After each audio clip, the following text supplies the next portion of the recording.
In a text engraved upon one of his foundation stones, Anunnaki boasts he added the kingdom of Kish to his dominions.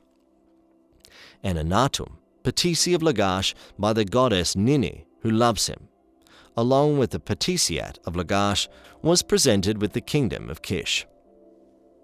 It would seem that in this passage, Anunnaki lays claim not only to have defeated Kish, but also to exercise suzerainty over the northern kingdom. With Anunnaki's victory over Kish, we must probably connect his success over another northern city, Opus. For towards the end of the text upon the foundation stone referred to above, these achievements appear to be described as a single event, or at least as two events of which the second closely follows and supplements the first. In the formula's course celebrating the principal conquests of his reign, Anunnaki exclaims, "By Anunnaki was Elam broken in the head. Elam was driven back to his own land. Kish was broken in the head, and the king of Opus was driven back to his own land." When referring to the victory over Opus in an earlier passage of the same inscription, Anunnaki names the king who attacked him. And although he does not give many details of the war, it may be inferred that Opus was defeated only after a severe struggle.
When the king of Opus rose, the text runs, Anunnaki, whose name was spoken by Ningirsu, pursued Zuzu, king of Opus, from the Antasura of Ningirsu up to the city of Opus, and there he smote him and destroyed him.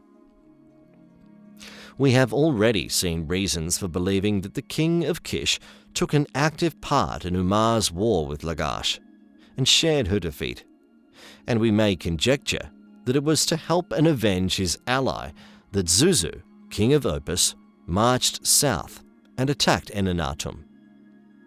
He met with some success at first, is perhaps shown by the point from which Anunnaki records he drove him back to his land. For the Antasura was a shrine or temple dedicated to Ningirsu, and stood within the territory of Lagash, though possibly upon or near the frontier. Here Anunnaki met the invaders in force, and not only dislodged them, but followed up his victory by pursuing them back to their city, where he claims he administered a still more crushing defeat. It is possible that the conquest of Maya, or Mari, took place and in connection with the war with Opus and Kish, for in one passage, Anunnaki refers to the defeat of these three states at the Antasura of Ningirsu. Maya may well have been allied with Kish and Opus, and may have contributed a contingent to the army led by Zuzu in his attack on Lagash. It's interesting to note that Kish and the king of Kish represented the most dreaded enemies of Lagash, at least during a portion of the reign of Anunnaki. For on a mortar of black basalt, which is preserved in the British Museum, Anunnaki, after recording that he has dedicated it to Ninya, the Lady of the Holy Mountain, prays that no man may damage it or carry it away. And he then adds the petition, "May the king of Kish not seize it," This ejaculation is eloquent of the dread which the northern kingdom inspired in the cities of the south, and we may see it in evidence of many a raid during which the temples of Lagash had been despoiled of their treasures. We may well ascribe to the dedication of the altar and the cutting of the inscription to the early part of Enenatum's reign, at any rate, to a period before the power of Kish was broken in the south, and if we are right in this supposition, the mortar may date another group of Enenatum's campaigns. For in a passage on the second side of this monument, it appears to be recorded that he had conquered the cities of Erech and Ur.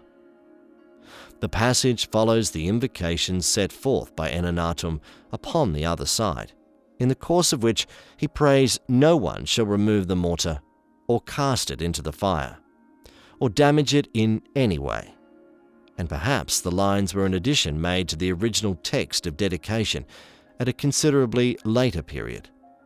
In that case, the passage would afford no proof that the conquest of Ur and Erech preceded that of Kish. Both sides of the monument appear to be engraved by the same hand, and we're probably justified in assuming that the whole of the inscription was placed upon the vessel at the time it was made. We may thus provisionally place the conquest of Ur and Erech before that of Kish. Further, in his foundation inscriptions, Enenatum groups his conquest of Ur and Erech with Ki-Baba, the place of the sun god, a term that may with considerable probability be identified with Lhasa, the center of the cult of the sun god in southern Sumeria. It would thus appear that Enenatum conquered these cities, all in the extreme south of Sumeria, at about the same period and probably in the early part of his reign.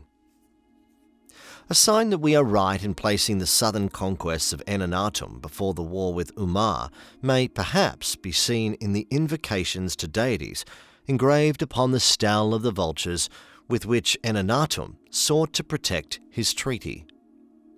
In the invocations, Enenatum states he has made offerings to the goddess Ninkasag in Kesh, Enzu, the moon god, in Ur, and to Baba, the sun god, in Lhasa. These passages, we may assume, refer to offerings made by Enenatum in his character of the suzerain, and if this view is correct, we conclude that the conquest of these cities had already taken place. The invocation to Enki perhaps presupposes that Eridu also was in the hands of Enenatum, a corollary that would almost follow if the three neighboring cities of Ur, Erech, and Lhasa had fallen before his arms.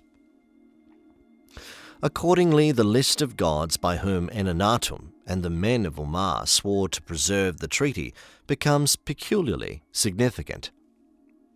They were selected on political as much as on purely religious grounds, and in their combined jurisdiction represented the extent of Enenatum's dominion in Sumer. That a rule should be able to exact an oath by such powerful city gods was calculated to inspire respect for his authority, while the names of the gods themselves formed a sufficient guarantee that divine punishment would surely follow any violation of the treaty. The early successes gained by Enenatum, by which he was enabled to exercise suzerainty over the principal cities of southern Sumeria, may well have caused his arousing the active hostility of Kish and Opus. When he had emerged victorious from his subsequent struggle with the northern cities, we may assume that he claimed the title of king, which he employs in place of his more usual title of Patesi in specific passages in the text of his treaty with Umar. The other conquests recorded in the inscriptions of Enenatum fall into two groups.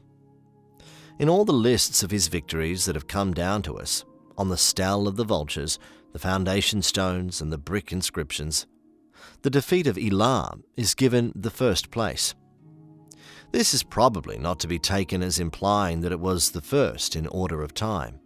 Indeed, the order in which the conquered districts and cities are arranged in the different lists is not invariably the case. Apart from differences caused by the omission or insertion of names, the order is sometimes altered. Thus, the conquest of Arua is recorded before that of Ua on the stele of the vulture's foundation stones. This arrangement is reversed. It would therefore be rash to assume that they were enumerated in the order of their occurrence. It's more probable that the conquered states and districts are grouped on a rough geographical basis, and that these groups are arranged according to the importance attaching to them.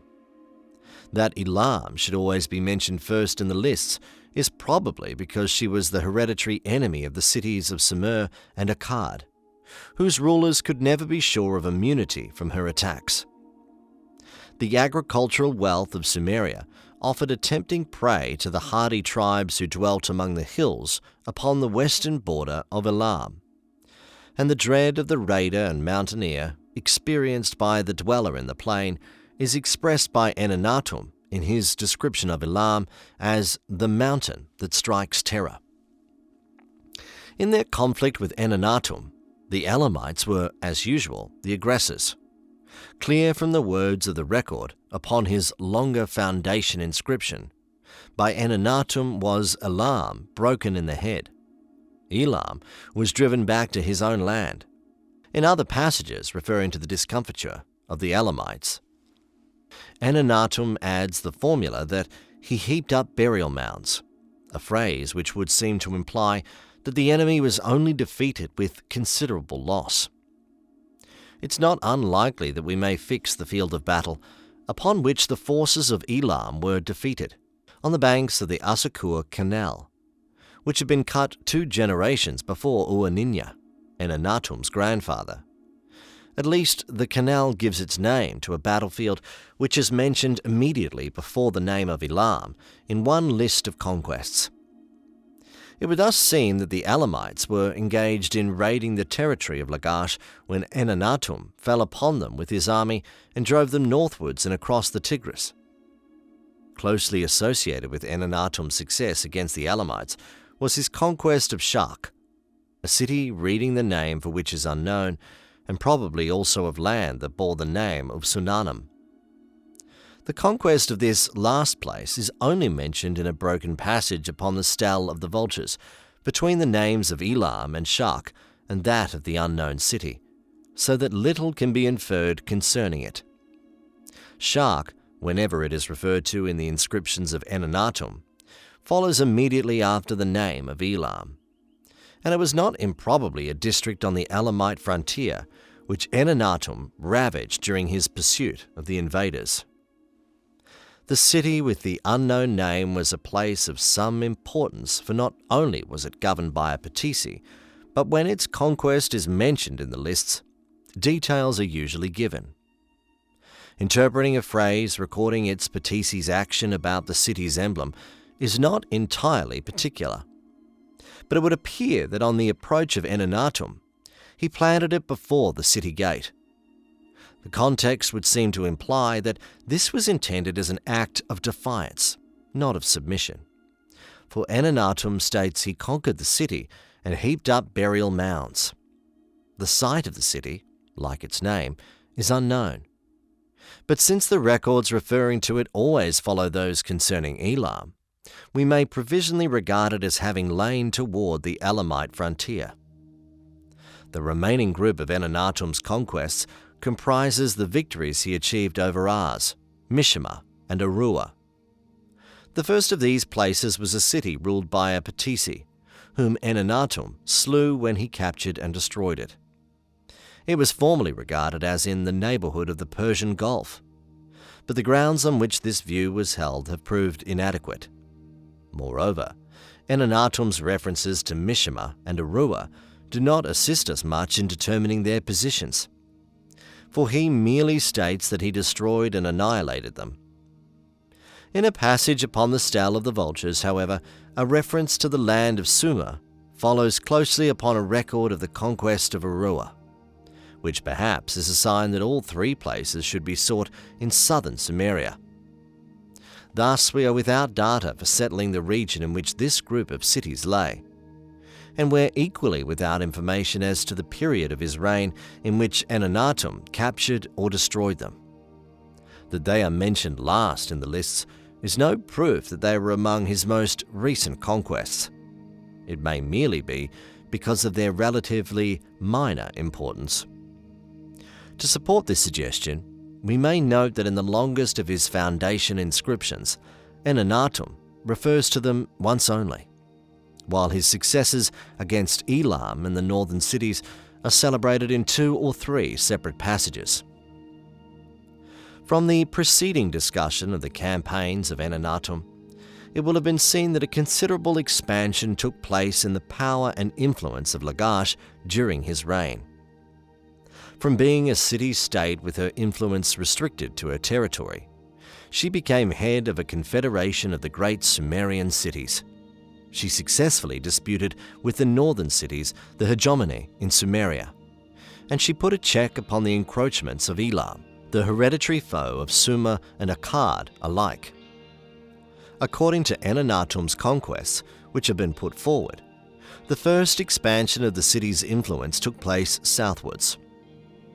The cities of Ur, Erech, Larsa, Kesh, and probably Eridu had already become her vassal states, before Kish and Opus attempted to curtail her growing power.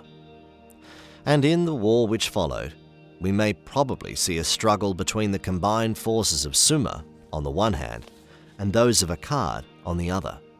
One of the most important episodes in this conflict was the war with Umar, since the raid by the men of that city into the territory of Lagash furnished the occasion for the outbreak of hostilities.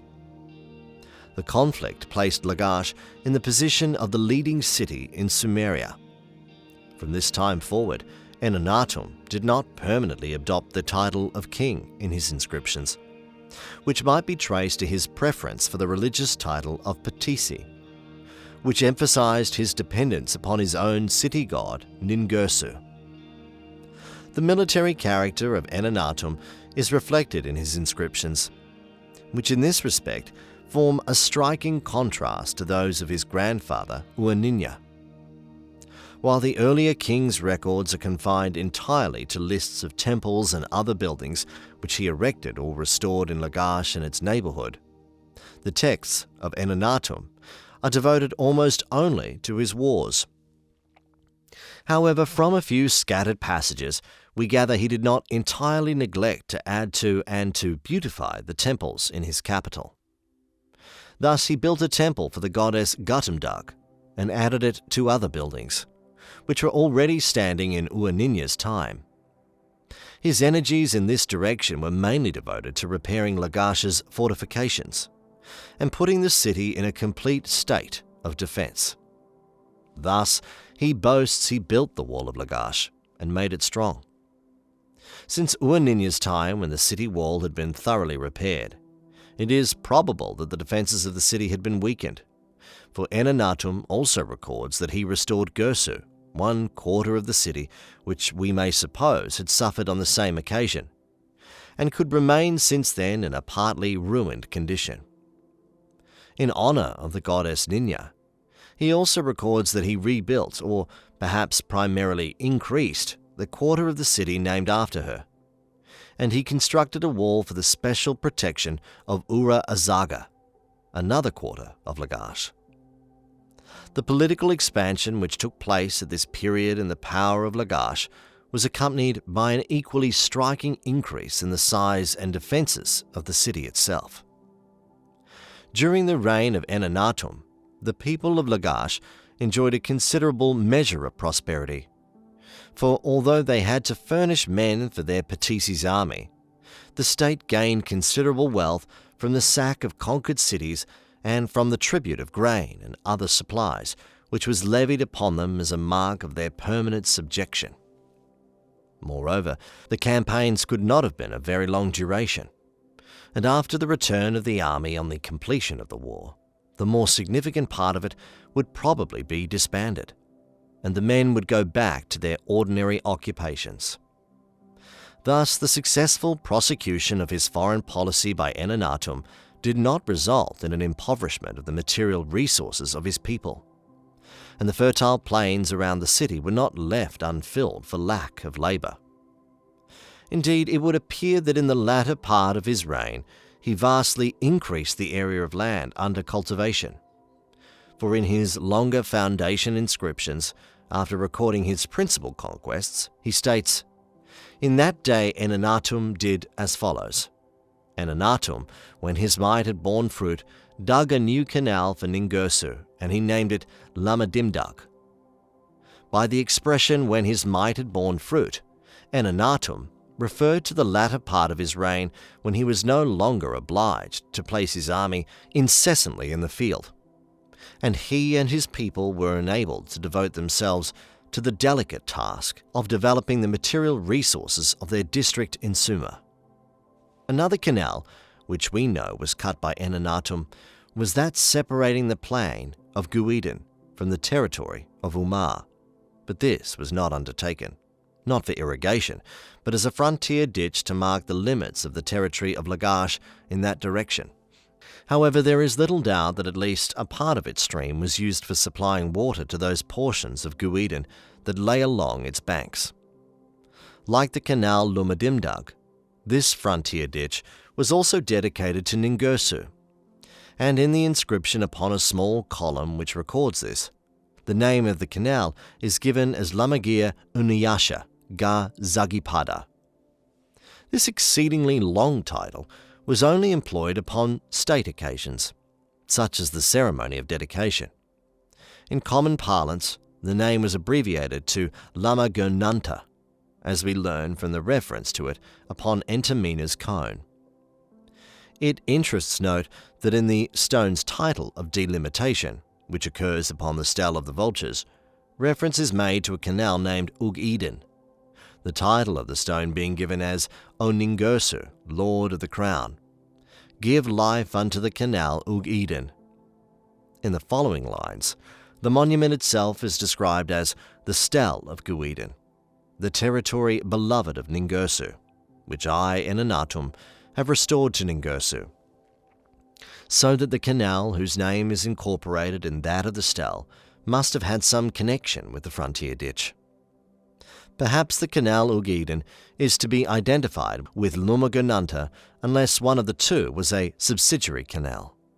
For the supply of his principal irrigation canal with water after the period of the spring floods, Enenatum did not depend solely upon such water as might find its way in from the river, before the surface of the latter sank below the level of the canal bed. Nor did he confine himself to the laborious method of raising it from the river to his canal, employing irrigation machines. Both these methods of obtaining water he doubtless employed, but he supplemented them by the construction of a reservoir which should keep at least a portion of the surplus water during the early spring, and store it up for gradual use in the fields after the water level in the river and canals had fallen. In the passage in his foundation inscription which records this, he says, "For Ningirsu he founded the canal Lumadimdug and dedicated it to him. Enenatum, endowed with strength by Ningirsu, constructed the reservoir of Lumadimdug with a capacity of 3,600 gur of water."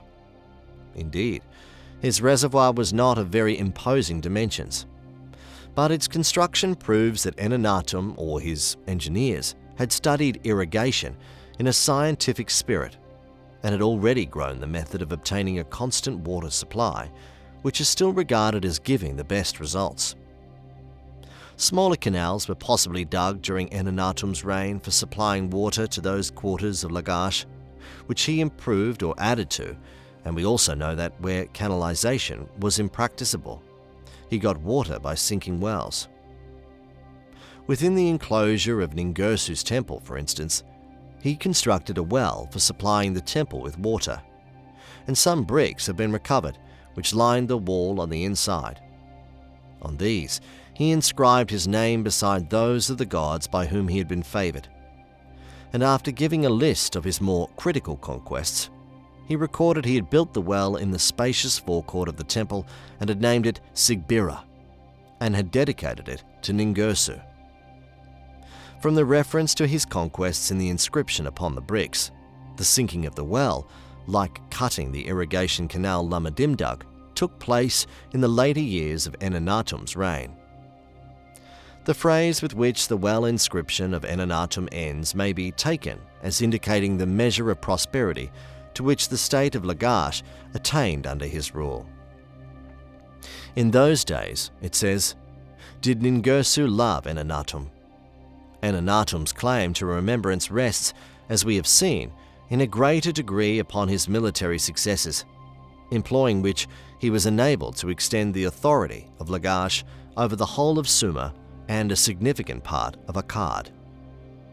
He proved himself powerful enough at the same time to defend his empire from the attack of external foes, and it is probable that after his signal defeat of the Alamites, he was not troubled by further raids from that quarter.